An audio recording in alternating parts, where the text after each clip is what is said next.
Dnes přišla pro slovenský tým prohra v nájezdech v utkání s Německem. Jaká je teď nálada v kabině? Asi ne zrovna dobrá.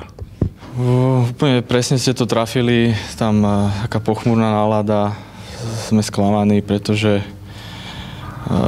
myslím si, že sme boli lepší, oni len bránili a z protiútokov nám dali 3 góly, čo nás zaskočilo a ťažko sa to dobiehalo. Ale poklonu určitě zasloužíte za to, jakým způsobem jste vstoupili do druhé poloviny zápasu. Co se odehrálo v šatně, protože potom jste dali velice rychle 3 góly?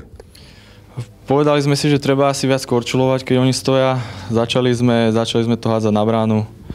Padlo to tam, boli sme v zápase, ale potom opäť ten 4. gól, čo dali oni, tam bola nevysvetliteľná chyba a zase boli oni v zápase. Ale zase ten konec zápasu jste zvládli výborně, dokázali jste chvilku před koncem vyrovnat. Věřili jste, že to zvládnete a chystali jste si už powerplay?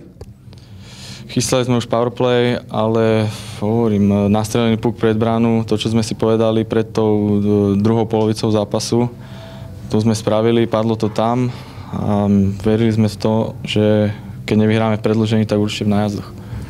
Váš soupeř vzejde ze zápasu Česká republika, Velká Británie. Jak ten zápas typujete? Budete se dívat a koho z té dvojice byste si přáli k tomu zápasu o udržení?